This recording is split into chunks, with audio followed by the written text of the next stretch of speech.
Hello friends, welcome back to my channel. Kiran Abbavaram and Sri Gauripriya నటించిన Chennai love story movie review. ఈ సినిమా నిజంగా ఆడియన్స్ హార్ట్ని టచ్ చేసిందా, లేదంటే మరో రొటీన్ లవ్ స్టోరీగానే మిగిలిపోయిందా? అసలు ఈ సినిమా స్టోరీ ఏంటి? ఈ సినిమాలో ఏం వర్కౌట్ అయింది, ఏం వర్కౌట్ అవ్వలేదు? ఈ సినిమా థియేటర్లో చూడాలా, లేదంటే ఓటీటీ కోసం వెయిట్ చేయాలా అనేది క్లియర్గా అర్థమవుతుంది. ఈ వీడియోని ఎండ్ వరకు చూడండి.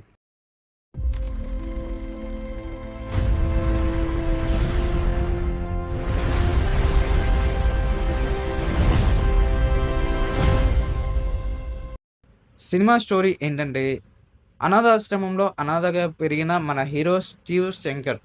అతనికి చిన్నప్పటి నుంచే సినిమాలు చూస్తూ సినిమాలు పిచ్చిగా మారి అతను సినిమాని డైరెక్ట్ చేసి తన పేరును 70mm స్క్రీన్ మీద చూడాలనేది అతని కోరిక. అలా తెలుగు ఇండస్ట్రీలో ట్రై చేసి అక్కడ ఛాన్సెస్ రాకపోవడం వల్ల చెన్నైకి వెళ్తాడు. అక్కడ డైరెక్టర్స్కి కలిసి నేరేషన్ ఇద్దామని ప్లాన్ చేసుకుంటారు. కానీ అనుకోకుండా ఫస్ట్లో ఫెయిల్ అయిన మన హీరోయిన్ డ్రింకింగ్ అలవాటు పడి అనుకోకుండా హీరోని పరిచయం అవుతుంది. వాళ్ళిద్దరు కలిసిన తర్వాత వాళ్ళకు లవ్ ఎలా స్టార్ట్ అయింది, అండ్ వాళ్ళ లవ్ కంప్లీట్ అయిన తర్వాత వాళ్ళ మ్యారేజ్ వరకు ఎలా వెళ్ళారు, అండ్ వాళ్ళ మ్యారేజ్ జరిగిందా లేదా, వాళ్ళ ఫ్యామిలీ ఎమోషన్స్ ఎలా కనెక్ట్ అయ్యాయి అనేది సినిమా స్టోరీ. అండ్ ఇంకోటి ఏంటంటే, హీరోయిన్ ఉంది కదా, తన ఫస్ట్ లవ్ అసలు ఏమైంది, అదేంటి అనేది మిగతా స్టోరీ. సినిమాని డైరెక్టర్ తీసుకెళ్ళిన విధానం చాలా బాగుంది. ఈ సినిమాకి ప్లస్ పాయింట్స్ ఏంటంటే బ్యాక్గ్రౌండ్ మ్యూజిక్ అండ్ మణిరత్నం గారి సాంగ్స్. సినిమాకి సాంగ్స్ వేరే లెవెల్లో ఉన్నాయి. అసలు సినిమాని కంప్లీట్గా కట్టేసేటట్టు కనపడుతుంది.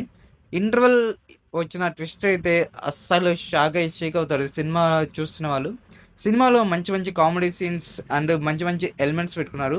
ఎమోషనల్గా కూడా చాలా కనెక్ట్ అవుతారు ఈ సినిమాకి.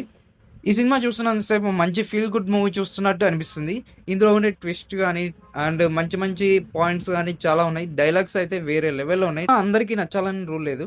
ఈ సినిమా కొంతమందికి నచ్చుతుంది, కొంతమందికి క్రింజ్గా అనిపించవచ్చు. సినిమా మాత్రం ఖచ్చితంగా థియేటర్లో ఎక్స్పీరియన్స్ చేయాల్సిన సినిమా ఇది. రీసెంట్ టైంలో చాలా సినిమాల వరకు లాంగ్ షాట్స్ ఉన్నాయి. ఈ సినిమా మాత్రం కంప్లీట్లీ క్లోజప్ షాట్సే ఉంటాయి. ఈ సినిమా చూస్తున్నంతసేపు పర్ఫెక్ట్గా అనిపించింది. స్క్రీన్ ప్లే కానీ సినిమాటోగ్రాఫ్ కానీ సూపర్గా ఉంది. ఈ సినిమాలో కిరణ్ అబ్బవరం గారి యాక్టింగ్ చాలా రియలిస్టిక్గా అండ్ ఎమోషన్స్లో చాలా పర్ఫెక్ట్గా అనిపించింది. ఇంకా కొంచెం ఇంప్రూవ్ అయితే ఇంకా బాగుంటుంది అతని పర్ఫార్మెన్స్. చాలా సినిమాల్లో సేమ్ ఒకటేలాగా అనిపిస్తుంది, కానీ ఈ సినిమాలో మాత్రం చాలా పర్ఫెక్ట్గా వర్కౌట్ అయింది. హీరోయిన్ గారి స్క్రీన్ ప్రెజెన్స్ అయితే వేరే లెవెల్ ఉంది. కొన్ని సీన్స్ అయితే ఆమె యాక్టింగ్కి అండ్ ఆమె పర్ఫార్మెన్స్కి వేరే లెవెల్ అనమాట. సినిమా స్టార్టింగ్ నుంచి ఎండింగ్ వరకు ఆమె పర్ఫార్మెన్స్ పీక్స్లో ఉంటుంది. అసలు చూస్తే షాక్ అవుతారు. అండ్ ఈ సినిమాలో వీళ్ళిద్దరి మధ్య కెమిస్ట్రీ కూడా చాలా పర్ఫెక్ట్గా వర్కౌట్ అయింది అండ్ చాలా రియలిస్టిక్గా కూడా ఉంటుంది.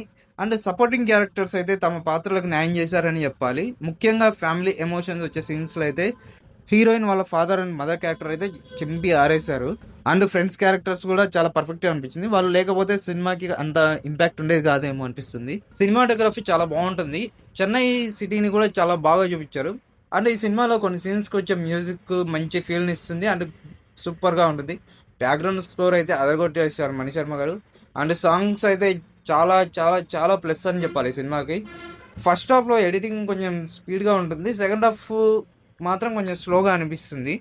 చెప్పాలంటే సినిమాకి ప్లస్ పాయింట్స్ వచ్చేసి హీరో హీరోయిన్ కెమిస్ట్రీ అండ్ కొన్ని ఎమోషనల్ సీన్స్, విజువల్స్, మ్యూజిక్ సూపర్గా ఉంటాయి. అండ్ మైనస్ వచ్చేసి సెకండ్ హాఫ్లో కొన్ని సీన్స్ కొన్ని స్లోగా కనిపిస్తాయి అండ్ క్లైమాక్స్ అందరికీ కంప్లీట్ సాటిస్ఫాక్షన్ లేకపోవడం వల్ల అనిపించచ్చు మైనస్ పాయింట్స్. అండ్ కొంతమందికి క్రింజ్గా అనిపించే కొన్ని సీన్లు ఉన్నాయన్నమాట. అంతే, అంతకుమించి మైనస్ పాయింట్స్ అయితే ఏం లేవు సినిమాలో. ఈ సినిమాని చూడాలా వద్దా అంటే, మీకు మంచి love stories and family emotions ఉన్న సినిమాలు ఇష్టమైతే ఈ సినిమాని ఖచ్చితంగా థియేటర్లో ఎంజాయ్ చేయొచ్చు. కానీ మీరు కొత్త కాన్సెప్ట్స్ కావాలి అండ్ మాస్ యాక్షన్స్ కావాలంటే ఈ సినిమా మీకు నచ్చదు. అండ్ ఈ సినిమా మీరు చూడాలనుకుంటే చూడొచ్చు, లేదంటే లేదు. ఒకవేళ మీలో ఎవరైనా ఈ సినిమా చూసింటే మీకు ఎలా అనిపించిందో కామెంట్ చేయండి. This is our review of Chennai love story movie. ఈ సినిమా గురించి మీ అభిప్రాయం ఏంటో కామెంట్స్లో తప్పకుండా చెప్పండి. వీడియో నచ్చితే వీడియోని లైక్ చేయండి, మీ ఫ్రెండ్స్కి షేర్ చేయండి. ఇలాంటి మంచి మంచి movie reviews and OTT updates కోసం డిఎస్ఎస్ టాకీస్ని సబ్స్క్రైబ్ చేసుకోండి. ఇలాంటి మళ్ళీ ఇంట్రెస్టింగ్ వీడియోతో మళ్ళీ కలుద్దాం.